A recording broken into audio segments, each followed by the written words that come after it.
Friends, ചേമ്പും തണ്ടും കൊണ്ട് നമുക്ക് നല്ലൊരു കറി ഉണ്ടാക്കിയല്ലോ ഇന്ന്. 2 ചേമ്പിൻ്റെ തണ്ട് എടുത്തിട്ടുണ്ട് കേട്ടോ. ഇത് നന്നായിട്ട് കഴുകി വൃത്തിയാക്കിയിട്ട് വരാം. ആക്കിയിട്ടുണ്ട്. 2-3 തവണ ഈ വെള്ളത്തിലിട്ടിട്ട് നന്നായിട്ട് ഇങ്ങനെ വെള്ളം പിഴിഞ്ഞെടുക്കണം. 3 പ്രാവശ്യമെങ്കിലും.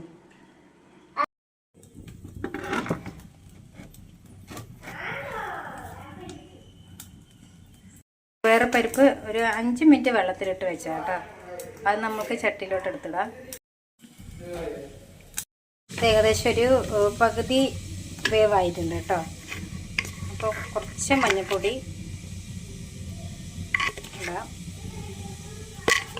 ഒരു 3 പച്ചമുളക് കീറിയതാണ് അതിടാം. പിന്നെ നമ്മൾ നേരത്തെ പിഴിഞ്ഞൊക്കെ വെച്ചിട്ടുള്ള ചേമ്പുണ്ട് ഇതിനകത്തോട്ട് വാരിയിടാം. പിന്നെ ആവശ്യത്തിന് കുറച്ച് ഉപ്പും കൂടി ഇട്ടിട്ട് അടച്ച് വയ്ക്കാം. ഒരു 10 മിനിറ്റ് ഒന്ന് അടച്ച് വെച്ചിട്ട് നോക്കാം. കുറച്ച് തേങ്ങയും കുരുമുളകും ജീരകവും കൂടെ നമുക്ക് അരച്ച് ചേർക്കാം. നന്നായിട്ട് അരയണമെന്നില്ല, കിട്ടിയാൽ മതി. ഇട്ട് വെള്ളം ചേർക്കാതെയാണ് അരച്ചിരിക്കുന്നത്. നമുക്കിത് കറിയിലോട്ട് ഇടാൻ.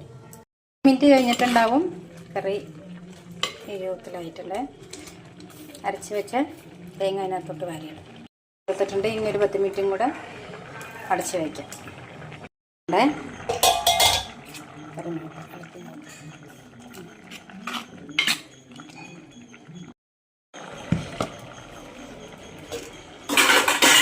ഇനി കടുക് പൊട്ടിക്കാം. അതിനുശേഷം ചെറിയുള്ളി, വെളുത്തുള്ളി, കറിവേപ്പില. ഉണക്കമുളകില്ല, അതുകൊണ്ടിട്ടില്ല. നന്നായിട്ട് വഴറ്റാം.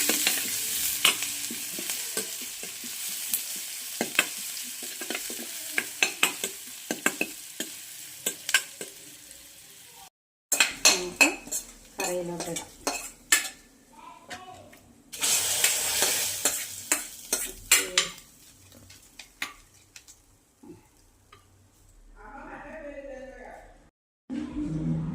ഒരു തവണയെങ്കിലും ഇതുപോലെ ഒന്ന് ഉണ്ടാക്കി നോക്കണം എല്ലാവരും.